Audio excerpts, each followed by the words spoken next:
Now, the World Economic Forum is meeting, and they're asking folks, how can we help close the gap between the rich and the poor? So I'm here at the Midnight Mission asking folks, how can nonprofits and charities help close the gap between the rich and the poor? Well, you know, nonprofits have a long history of helping those that are in need the most in our communities. The nonprofit organizations has to follow suit behind those organizations that are doing things.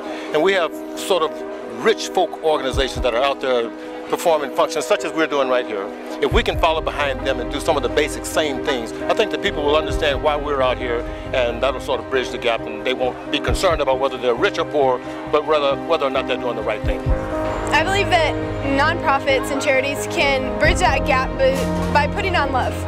Our major goal here is not to come down here and preach the gospel, but our goal is to put love as our agenda. So we come out to hear people's stories. We come out to find out how they got here, why they're here, and how can we help them get out of this spot if that's where they want to go. How can we send people home for the holidays to see their families? How can we show them love in a way that they've never experienced before? It's about love. Everything that we do is in love, for love, and to express love. They might go to their own churches, but we still believe in one God and everything else go along with that. Being out here and giving, it also gives the sense of people knowing that there's still people out here that care. You know, I myself was out here 20 years ago, and it's a good feeling to be able to come and give back rather than to receive, and let them know that there is some hope. Well, what do you see and what are you looking at right here today? We see that the nonprofit organization has the Mason and the Shrines, the Eastern Stars and Daughters of Sphinxes all are working here today to help the unprivileged people here, and helping them by giving them food, trying to get them on their feet, or trying to let them know that somebody out here really cares about what's going on.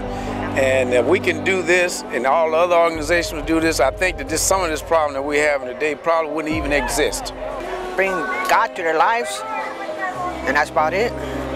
But I think as we continue to move into a world that's driven by more sophisticated communications, nonprofit can play a critical role in bringing community resources and focusing them on very specific areas of need within a community. For example, if you look at today's event, we're going to serve nearly 3,000 people toys, food, clothing, things that they need during the holidays. Most of the people that we're seeing today are not the typical people that you would imagine experiencing homelessness, those with underlying issues such as substance abuse or mental illness. The folks we're seeing today are people that are simply not finding work, people that are victims of the economic times, and the way we're able to pull this off is I got close to 150 community volunteers that are here serving these folks.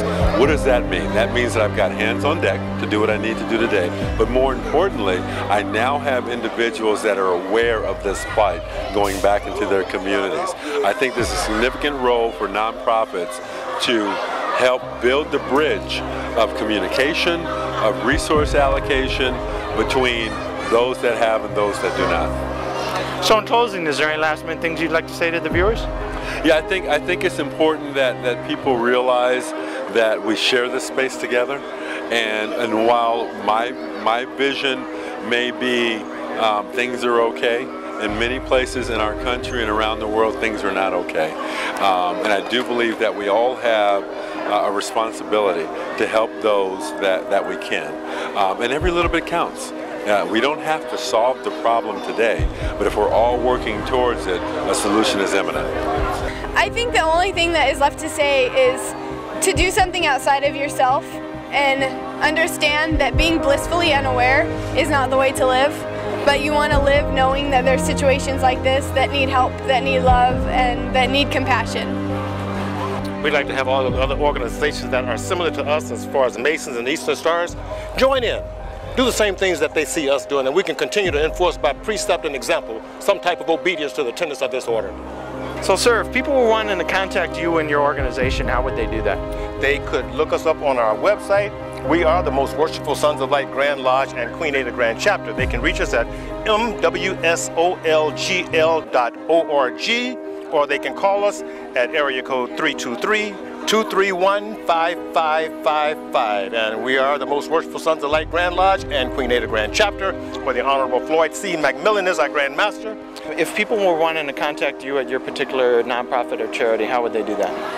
Our nonprofit organization is actually a church, and we're located in Corona, California, and it's Crossroads Christian Church. And if you need the address, it's 2331 Kellogg Avenue, Corona, California 92881. And we also have our Wednesday night services, which is all of us that are here.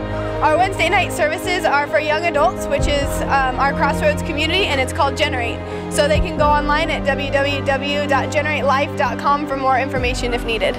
Now, if people were wanting to contact you, how would they go about doing that? The best way to contact me and our organization is through our website at www.midnightmission.org.